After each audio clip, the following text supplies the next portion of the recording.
There's something about absorption over time. When you do something for long enough, you absorb the lessons. There's a difference between getting a lesson and absorbing a lesson. Those are two very, very different things. And I think I've just been able to absorb more lessons at this point just because I've had more lessons and then I've reflected. But I think most of it's time.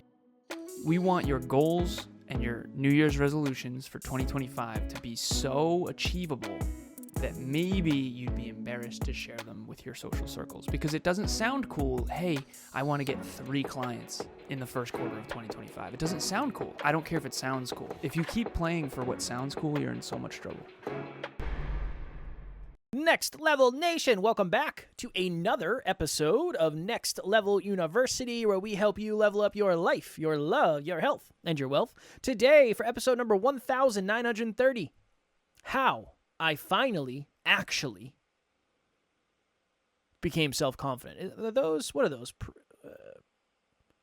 Adverbs? Finally, actually? I don't know what those are, but I put both of those back to back. I don't know if you're allowed to do that. Alan and I were talking, and while we were on, we got an email of something good. And Alan said, "Strong work, man." I said, "Hey, man, thanks." And he said, "Are you actually confident?" And I said, yeah, I'm actually confident. Why? He said, I was just wondering, how did you actually get confident? We should do an episode on that. And I said, yeah, we can. I don't know if I have a good answer other than, it's been a long time of trying. That's one thing. But as I was thinking, I was like, all right, let me think. Alan had to run to the bathroom before we recorded, and I was thinking. And I think the best answer I can give is state-proof, self-assigned. We've talked about that, but we'll go into that a little bit. That would be one. And then, you've heard me say this before, and I say this in speeches all the time. Fear is a fence. And you walk up to the fence and you decide, well, life would be really cool on the other side of the fence, but I can't do it because I'm afraid of what's on the other side of the fence. I've had the opportunity to jump on the other side of that fence and then come to the next fence and have the same thing. If I don't really want to go, life seems like it would be really good on the other side of that fence. I don't know if I really want to do it. And then I jump on the other side of that fence. And I've just done that long enough over the last 8 years where I've had a lot of times where I've jumped on the other side of the fence and then things have gone wrong. But I had already locked in, well, I'd rather be on this side of the fence going through some discomfort than on the other side of the fence and really comfortable. I'd rather be on the constructive, productive side of the fence. I'd rather be expanding the fence rather than, and going through whatever's associated with that than being where I used to be and getting nothing. And I think that's probably the best answer I can give because I know it's really easy to jump from, okay, I am where I am right now, and there's no way I can get to the next level. Because even if I did get to the next level, if something went wrong at the next level, it would break me. So you just kind of stop reaching. Last night, we had our team call. So as of recording this, it was last night, every other Wednesday. And we went through and we said, what was the biggest win of the year? What was the most important improvement? What was the lesson? And I said, the lesson for me and the thing that I'm most proud of this year is I lost more clients this year than I have lost in the previous 4 years. Because I also got more clients over the last couple of years than I had gotten in the first 4 years or however many it's been. And I said that there's something to that when you go through something that you can't ever imagine going through, and then you get through it on the other side and you have all the lessons and the pain has kind of worn off, I think you become more confident of, well, next time something like that happens again, I'll be more prepared for it. I don't know what it's going to be. I'm not 100% prepared for it, but I just feel like I'm more prepared for it. So I think that would be probably the best example I could give if I was forced to give a singular example. I just thought of a fighter who fights for a living, gets punched in the face or kicked in the face all the time, and they aren't that taken aback by it.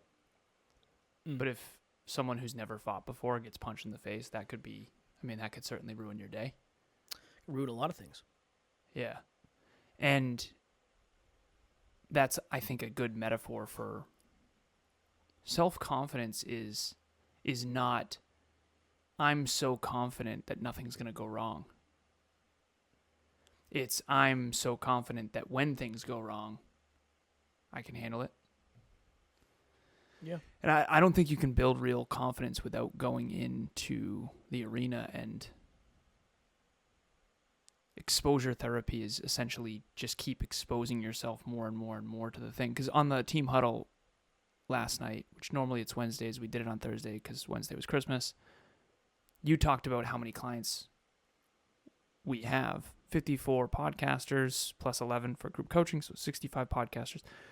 And more clients than we've ever had at Next Level Podcast Solutions, which is the part of the business that you champion.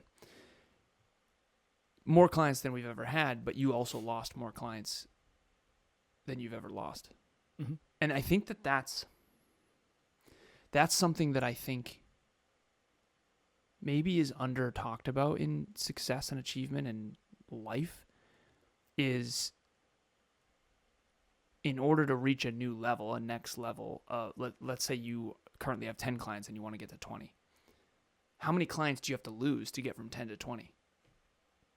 I have 28 clients plus the team. I'm coaching 37 people. I made a thread post about this earlier. That's the most people I've ever coached in my entire life. But how many clients have I lost in order to get to 37? Yeah. Because it's not like I only coached 37 people. It was 2, then 1, then 4, then 3, then 7, then 5, then 9, then 7, then 17 all of a sudden, and then back to 10. That's the delta. When the delta goes from 7 to 10, that's when it hurts the most. And then from 10 to 12 and 14, and it keeps going up. Go ahead. I don't know if you can actually be confident unless you lose. Because real confidence is not from winning; it's from learning how to lose with grace. Right. I say that all the time on other podcasts. Imagine American football. The quarterback just every time they throw it, it's a perfect throw, and they score a touchdown every single time. Of course, they're going to seem confident. I want to know what happens when they throw an interception. I want to know what happens. That's true confidence, is saying, okay, my last throw, my last speech, my last podcast episode, my last relationship, my last marriage, my last connection with my family was hot garbage. How do I make sure the same thing doesn't happen again? And then you go do it and you try. That, I think, is confidence. I think confidence is the understanding that even if it does go wrong, you'll find a way to either figure it out or get through it. You might not come out the other end with all the things that you wanted, but you'll come out with ingredients that'll make the recipe better next time. And I think for me, it's just been time. I've just done this long enough where I'm the most confident I've ever been, but I still have so many lessons to learn. It just seems like I'm starting to... This is going to sound super weird. It just now seems like I'm starting to figure out some certain things. Where it's like, oh, that's crossed the threshold. Now I really understand that now. Mm-hmm. But I thought I already understood it. So how many of those things just haven't happened yet? And then when those happen, I think I'll be more confident. The whole money thing, I'm really starting to understand money now. Yeah. But it's taken probably, 3 years of thinking I really understood money. Like fitness, I'm really dialed in. I mean, I've been exercising for a long time. But now it's really starting to, everything's really starting to make sense. But I don't know if you get that if you don't do it for a long enough period of time. There's something about absorption over time. When you do something for long enough, you absorb the lessons. There's a difference between getting a lesson and absorbing a lesson. Those are two very, very different things. And I think I've just been able to absorb more lessons at this point just because I've had more lessons and then I've reflected. But I think most of it's time. I think that's really... I've been really focused on trying to become more confident since we started this journey. Really. And that's a big piece of it. You and I both love the movie Warrior. Yes, great movie. So good. One of the best. If you can get past it's about character development. I love it. There's one scene where he's talking to his wife, the main character, and he says, "These aren't real fighters. These are guys who have watched too much UFC." And he's referring to when he was a kid, he wrestled, and so did his brother. For a decade, they wrestled. And what he was trying to say is, these are people that have watched it. They haven't done it. And I think that's what you're talking about. When you say absorption, it's people who... I could have read every relationship book out there. But before Emilia, I was 29, almost 30 when I met Emilia. But I had been dating since I was... My first girlfriend was 3rd grade. How old was I in 3rd grade? I ain't the one to ask. I had this is alarming and actually kind of funny. I had 2 girlfriends, Clarissa and Brittany, that said they were going to share me. Very I was kind like of them. I had the bowl cut blonde hair going, so Backstreet Boys were big back then, and I was definitely riding that train for You were sure. Nick Carter. I was Nick Carter, yeah. And they said they were going to share me. So I Very had Brittany and Clarissa. Very thoughtful of them. That's very Yeah, thoughtful. yeah. I was game. Sounds great. Perfect. This is interesting. I don't think I even cared. I just wanted to play sports. We used to have hab dances, and I remember they would be crying. It's, "Oh, Clarissa's crying again." I'm like, you missed the last slow song. It's like, I was playing football. I was getting tackled. Tackle a man with the ball, dude. I wonder if they still play that. There was sure grown men tackling kids. on AstroTurf. On AstroTurf, yeah. Not great. There was less, there's a lot of rambunctious things going on back in the day. Anyways, my point of all that, I've been dating since I was in 3rd grade.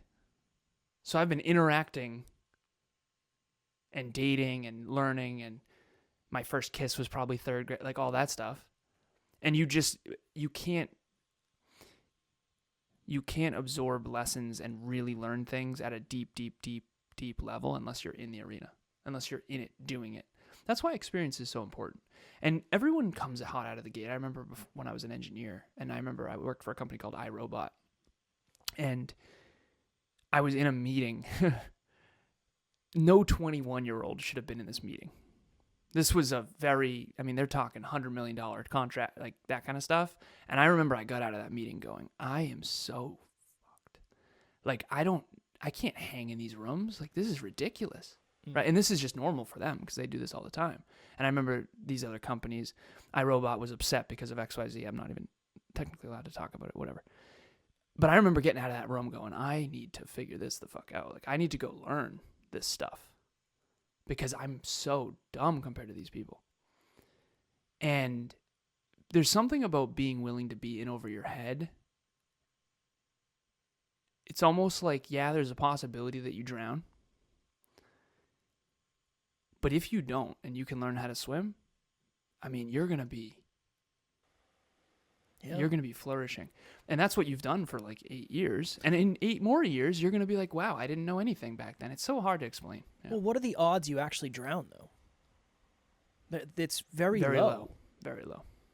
Even that it's a really good analogy or a really good example, but you're not really going to drown because you're not actually swimming and you can stop at any time.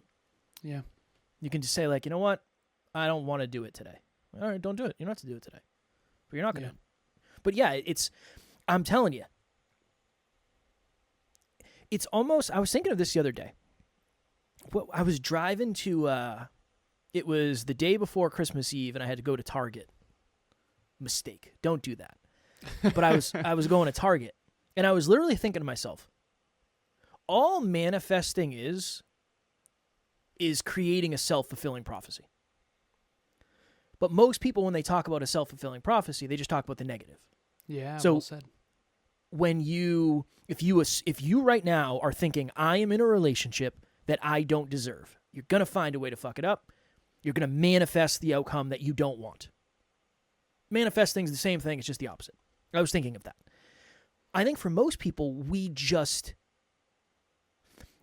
if you've determined you're afraid of something and you can't do something, now that's off limits, and you'll never become more confident than you are in that arena. You can't.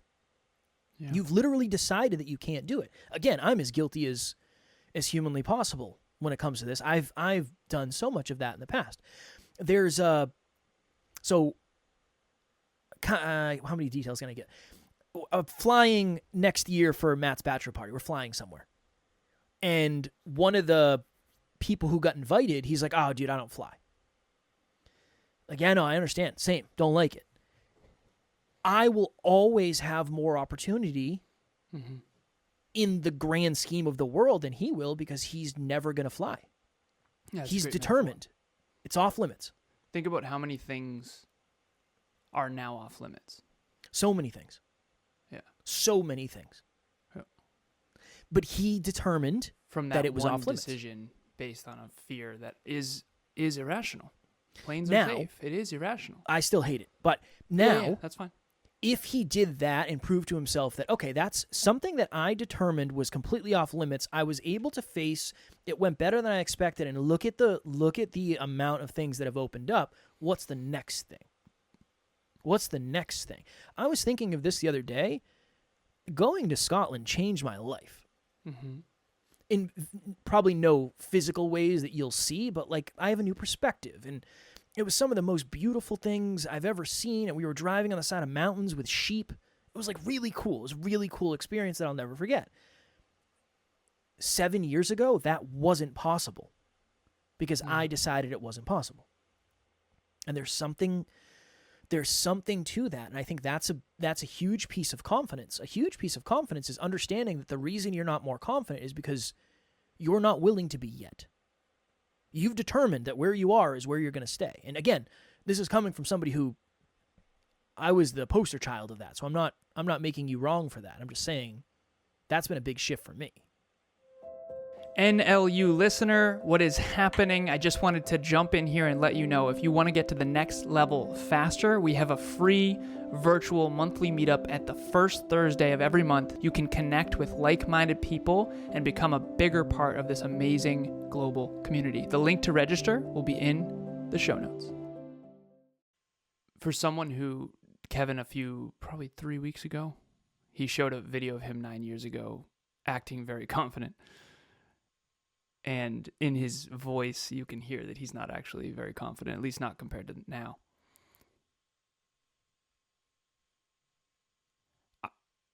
I wanted to ask you what you think now has made the difference. Now that you actually feel like you're self-confident, and again, there's levels, obviously, you're never going to stop, but you're more confident than you've ever been, probably 100 times more confident than that person 10 years ago. Is that fair? How many times more confident? Oh, boy.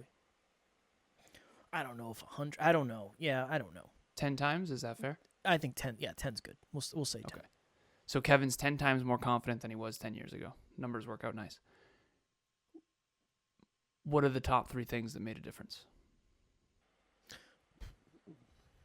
1, admitting when you're not.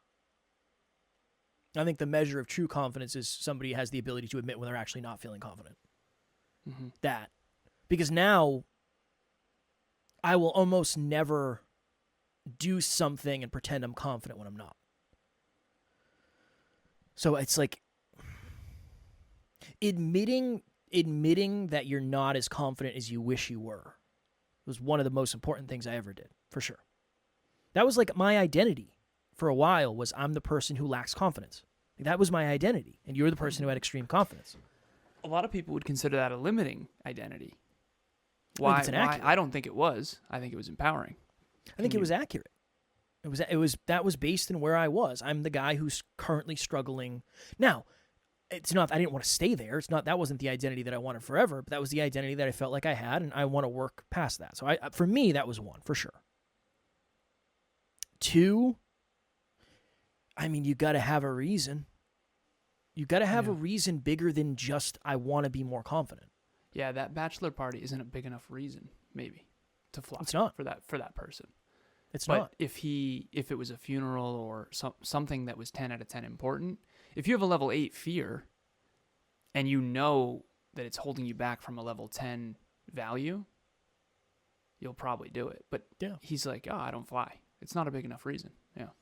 Yeah, it's got to be bigger than just facing the fear.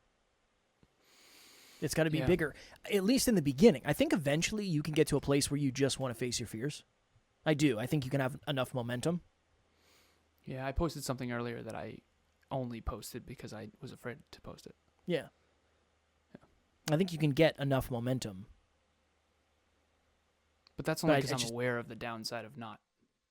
Whenever I have a moment, my word is courage for 2025, and whenever I have a moment where I literally was about to, that's actually why I was late to this meeting by 6 minutes, is I was focused on doing that.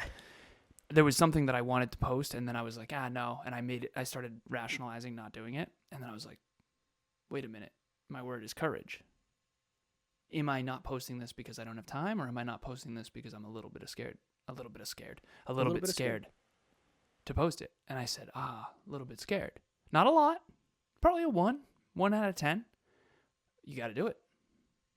If for no other reason than to stay true to the word of courage, you got to do it. I don't know if anything will come of it. I think something will, but I have to do it. Well, something because inside you now, you moved the fence. Yeah, something. Will anything else come of it? Who knows? But something already did, because you did something that you were a little bit afraid of. Yep. So internally, for sure. I would say the last thing is something we started with at the top. It was state prove and self-assign. I told you I've been very excited about this. I set a financial goal for the quarter that I was going to earn X amount of dollars, and I am very close. It's probably going to happen. It's not just about the goal, though. I told Alan, I said, when we were talking, what is it? $20? $20, yeah. Okay. I'm at 18 out of 20. I got to get. If anybody wants to send me the 2 so I can get there, I would appreciate it very much. Yeah. I told Alan, I said, when we were setting that goal, it felt attainable and it felt exciting. Yeah. It wasn't, there's no possible way. Like you want to journal and you want to say, I'm going to be a millionaire by the end of the year, go for it. If that makes you feel good, go for it. If right now you're making $12 an hour, it's going to be really hard for you to be a millionaire. I'm not saying you can't do it. Just a lot of stuff is drastically going to have to change. Go ahead. For the sake of this conversation, because I think it'll be more powerful for the listeners and viewers, the goal that you have for this quarter, with just Kev, this doesn't include me, anyone else, this is just NLPS, this is just, and keep in mind, this is business revenue, this is not into the bank account revenue. We need to make that as clear as possible. This is gross revenue, before taxes, before expenses, before payroll, before. Needs to be clear. Yes, this is the amount that will be in Kevin's bank account. No. Okay. At the beginning of this journey, that wouldn't even have been fathomable to you. No. The number's 42,000, right? 45,000 is the goal. Okay, the goal is 45,000. You're at 42 for the quarter. I'm at 42,706. See, now there's something to that, everyone. Like, think about, he has the exact number. That's something. So 42,706 on his way to 45. And the difference between this and the past Kev was this Kev actually believes that's achievable. It's a stretch, but it's achievable. So it excited you? That, and I actually feel like I'm in more control than I have in the past. There's something to there's something to feeling like you're in control of it. So let's go back to the beginning. 8 years ago, Hyperconscious podcast, before me, and I come to you and I'm your coach and I say, hey man, we're going to gross $42,000, just you, $42,000 this quarter. What are your thoughts? How would that make, like, what would that even be like? I would say, what's a quarter? What do you mean? 45,000 divided by quarters, that multiplied by 4 is funny. What's a quarter? I wouldn't even know. I would say, what do you mean? October, November, December. So in 3 months. Oh, yeah, I would say that's cool. Yeah, I don't. No way. Right. No way. Or what a lot of people do is pretend, yeah, totally, and then just go. Well, I've done that. I'm sure I've done that, but And would you have admitted you didn't know what a quarter was?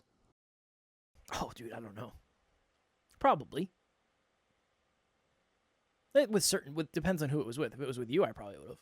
I might become, and again, real quick, I might become I believe in practicality so much more than I ever did in the past.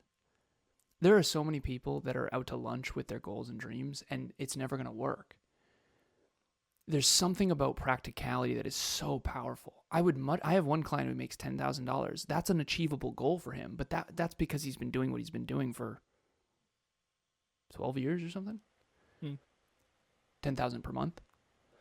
That's 120 a year. That's a doable thing for him. That's not doable in certain countries. That's not doable for everybody. That wouldn't be doable for him at 22. I believe in practicality so deeply, more than ever, because that's a practical goal for you right now.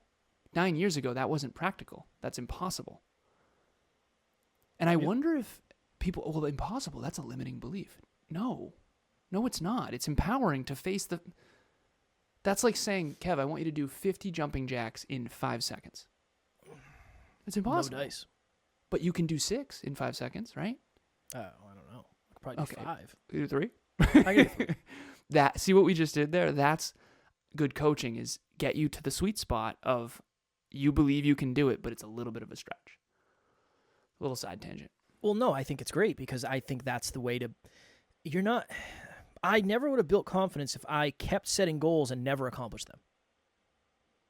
Even though it sounds sexy to say. Yeah. I mean, it took us 7 years to get 1 million listens. Imagine if I tried to do that in the first year and I didn't get it. I got 1,000. I'd be crushed. I'd be crushed. Well, this isn't for me. I'm not smart. Excuse me, sir. 1,056. What is it? Don't get it twisted. 1,056. 1,056. Something like that. 1,054, 1,056, whatever it was. But I think setting accurate goals is one of the most important things ever of all time. And I do think so much of the advice out there comes from people who have so much self-belief that they don't understand what it's like not to. Mm-hmm. And I know it sounds dumb. Set a goal that's almost embarrassingly small. I know it sounds dumb. I know it does. But I'd rather you prove to yourself that you can do it than you can set a bigger one and then set a bigger one and then set a bigger one. That's how I kick the field goal.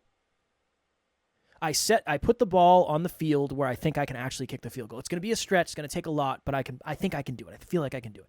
I kick the field goal. Then I move the ball back 5 yards and I try it again. That. But if I'm kicking long field goals now, I don't a lot of football analogies. The only reason is because in the beginning I was terrible at kicking field goals and I just practiced and then I tried to move it back a little bit and move it back. And then sometimes I moved it back too far and then I couldn't do it, so I moved it forward again. And it's just that. It's the sweet spot. To bring everyone back to the beginning of this, when Kevin and I first started coaching, it was free. And he had a client who he eventually said, I can't do this for free anymore. I got to pay my bills. We got to make this thing work. We got to build a business. And he charged $50 an hour. Was it 50 or 75? 50. $50 an hour for coaching. 50 per call, yeah. There are coaches and mentors that have laughed at us for that. We had one mentor who said, Alan, you might as well just do it for free. It's like, dude, I built a real business. I can't. I remember I never forgot him saying that. I know you didn't either. It's like, what do you mean, man? It pisses me off. I'm not going to go off the rails here, but like, what do you mean? I just started coaching not that long ago. What are you talking about? And by the way, you went out of business, son. Just saying. His business was bankrupt in less than a year from that conversation. So bad advice sucks, and I really hope, I'm grateful all the listeners are here, and starting small and building. You can't start small and stay small. Right. You got to start small and build, and then build, and then build. We started coaching for free, baby. Now we have 6-figure coaching practices. That's awesome, but it took a long freaking time and a lot of effort and a lot of work, and I think that that's just really important to understand. So big things start small. They just don't stay small if you're doing it right. And New Year's is coming up, and we're going to talk about goal setting on the meetup. It's how to set clear, compelling, and achievable goals for 2025. Clear, compelling, and achievable goals for 2025. If you set a goal that is completely impossible to hit for your current self, based on maybe a delusional version of yourself, or maybe you're embarrassed to set your goal. Why wouldn't I be embarrassed if I have a mentor saying that? Of course. But that's that mentor went out of business within the year. Just don't listen to the impractical advice out there. I think the practical advice is, what do you feel? What's a goal that you feel like you can hit? It's going to require work. It's going to require you to grow. It's going to require courage, but you can hit it. It's doable. Because if I go back to the $50 an hour Kev and I say, hey man, I need you to gross 42,000 this quarter. What are your thoughts? That means you need 8,000 clients. It's like, well, I don't know sales yet. I don't care, man. You got this. And I don't know if I'm a good coach. Yeah. That's why I started for free. I've never done this. I don't know if I'm good at it. I don't even know what I'm doing. I think it's wildly irresponsible to tell someone they should charge money for that. Agreed. I do. I think it's wildly irresponsible. Because it just sets people up for failure. It does. It just sets people up for failure. And that's the opposite of building confidence.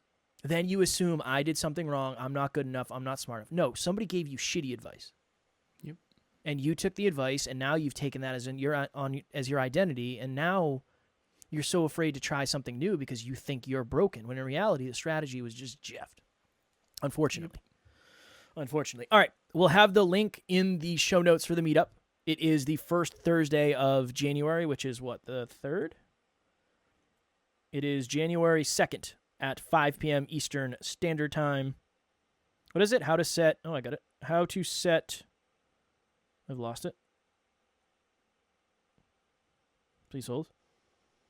Setting clear, Thank you. compelling, and achievable goals for 2025. The key word there is achievable. Boom. Do it different. Okay. We want your goals and your New Year's resolutions for 2025 to be so achievable that maybe you'd be embarrassed to share them with your social circles, because it doesn't sound cool. Hey, I want to get 3 clients in the first quarter of 2025. It doesn't sound cool. It's like, oh, whoop-de-doo, Basil. I don't care if it sounds cool. If you keep playing for what sounds cool, you're in so much trouble. I think that's a very good point. And so you set a small goal for the year and you accomplish it in the first quarter. Cool, you can reset the goal. Awesome. Nice. Now you're playing a really winning game. You might actually exceed your expectations. Great. Especially if you're somebody who's working on building confidence. I think that's the way to do it. If you are somebody who is looking to get to the next level, which you obviously are because you're listening to this podcast, make sure you join our private Facebook group. It's called Next Level Nation. And tell a friend. Tell a friend and tell a friend and tell a friend who told a friend, because we're all leveling up together.